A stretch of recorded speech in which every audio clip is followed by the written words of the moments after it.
Agora sim? Boa tarde, Piracicaba! Boa tarde! Aê! O que foi, Arthur Duval? Você vai ficar aí no meu ouvido, velho? Boa tarde, Arthur Duval! Aê, boa tarde! Vamos de novo, vai. Boa tarde, Piracicaba! Boa tarde! Pessoal, eu cheguei aqui em Piracicaba, que é uma cidade que eu adoro. O Bená sabe muito bem o quanto eu adoro a cidade de Piracicaba, e eu não falo isso em todas as cidades que nós vamos. E eu senti um clima muito alegre do movimento, né? E é um momento muito próspero de todos nós, Movimento Brasil Livre, né? Inicialmente eu gostaria de parabenizar Luiz Bená e todo o núcleo de Piracicaba pela criação desse evento e realização, um evento tão cheio, tão legal, tão bacana. Um cara que está no MBL há mais tempo que eu, já está com quantos anos de MBL, Bená? Quanto? 10 anos de MBL, né? A gente às vezes gasta muito tempo falando das pessoas que saíram e esquece às vezes de falar das pessoas que estão há tanto tempo fazendo um trabalho tão bom e tão leal quanto a gente. Então queria aplausos para nosso querido Luiz Bená.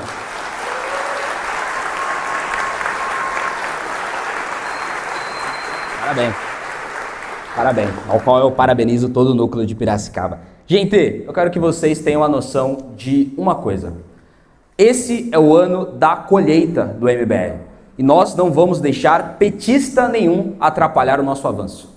Esse é o ano da colheita do MBL. Nós não vamos deixar bolsonarista nenhum atrapalhar o nosso avanço.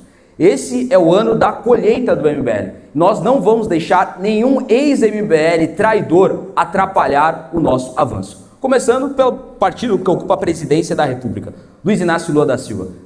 Desde que assumiu a presidência da República, está destruindo completamente a nossa economia. Fuga de capital estrangeiro, batendo 20 bilhões de reais. Conseguiu transformar a nossa moeda, o real, em uma das moedas que mais desvalorizou do planeta. A nossa bolsa de valores em uma das bolsas que mais desvalorizou no planeta. Destruiu completamente a nossa economia e nós não podemos e não iremos deixar que o PT continue avançando e atrapalhe o nosso crescimento. Recentemente saiu uma pesquisa, né? Saiu uma pesquisa que coloca o Renan com mais de 20%, 24%, se eu não me engano, entre a geração Z, e uma coisa que a gente já sabia anteriormente, agora foi publicada pela imprensa, que o PT estava desesperado com o nosso avanço pela geração Z. Se está desesperado, eu vou dar um recado para eles. Vai continuar, porque até o final da eleição não vai sobrar nada para o PT, sobretudo no avanço entre os mais jovens.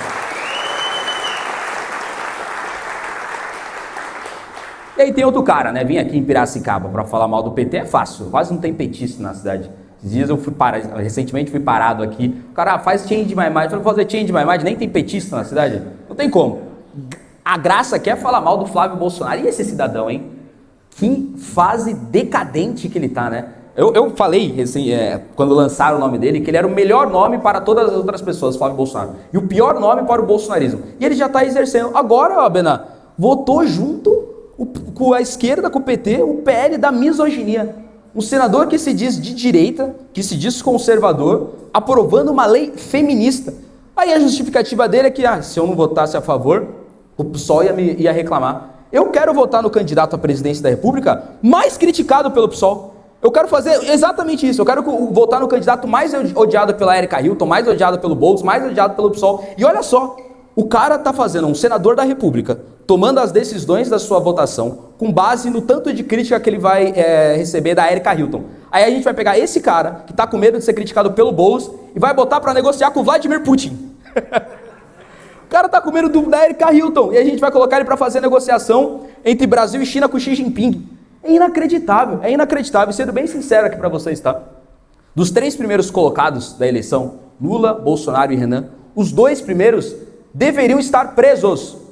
Agora, eles deveriam estar presos. Em qualquer país razoável, Lula estaria preso e Flávio Bolsonaro estaria preso. Lula, pelos motivos que todos vocês sabem, né? Ambos, né? Lula e Flávio Bolsonaro, só não estão presos por conta de uma manobra jurídica e política e etc. É por conta disso, não por falta de provas, não é por falta de qualquer tipo de coisa. Lula, todo mundo sabe os motivos da prisão. Flávio Bolsonaro, antes tinha aquela pergunta, onde está o Fabrício Queiroz? Onde está o Queiroz? Onde está o Queiroz? O Queiroz ressurgiu e confessou o esquema de rachadinha no gabinete do Flávio Bolsonaro. Não adianta falar de mim. O Queiroz confessou que tinha rachadinha no gabinete do Flávio Bolsonaro. Só que a desculpa que ele deu é que o Flávio Bolsonaro não sabia.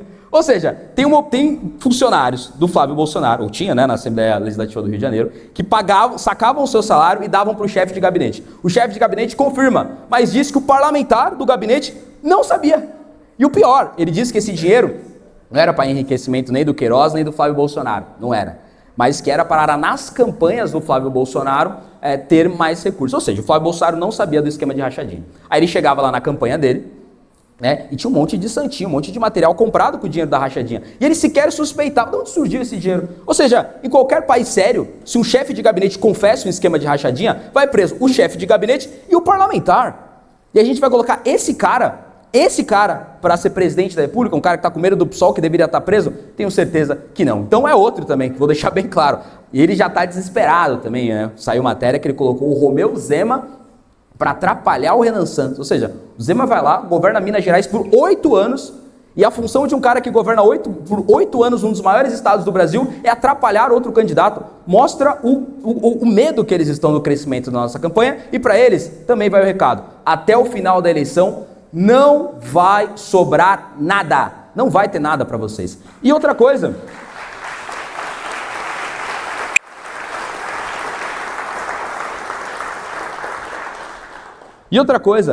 nós não podemos apenas ficar se pautando por ex-membro traidor do Movimento Brasil Livre. Vamos ser bem sinceros. Olha o tanto de coisa que nós estamos construindo. Acabamos de criar um partido. O MBL agora tem liderança na Câmara dos Deputados e na Assembleia Legislativa. O que foi? Daqui a pouco vai ser na Câmara Municipal, se Deus quiser. E alguns caciques partidários também.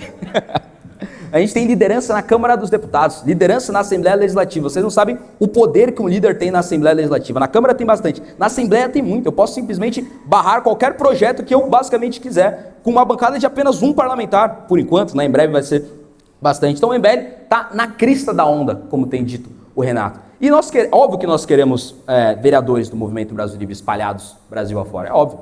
Óbvio que nós queremos deputados estaduais, deputados federais, é óbvio. Mas mais do que isso, o projeto da missão é eleger o próximo presidente da República. Vocês têm noção do que é isso? A gente quer eleger alguém para governar 200 milhões de pessoas. O MBL quer indicar ministros de estados para compor um governo do MBL. Nós queremos indicar ministros do Supremo Tribunal Federal. Esse é o tamanho das coisas que nós estamos fazendo. Coisas gigantescas. E sinceramente, cara, eu não quero fulanizar. Nenhum dos membros que saiu do MBL fez algum tipo de falta. Todas essas saídas foram livramentos, cada um pelo seu motivo específico. Eu vou citar um caso, e eu não vou citar o nome, evidentemente. O cara, ele era do MBL, ele saiu, mas não é muito famoso. Ele saiu do MBL porque a mãe dele estava enchendo o saco, porque no MBL ele recebia um salário de R$ 1.500, e ele tinha uma proposta de um bolsonarista para receber R$ 3.000. Aí ele mudou. O cara saiu, a mudança de um grupo político, para ele sair de um grupo político para ir para o outro, é um acréscimo de R$ 1.500.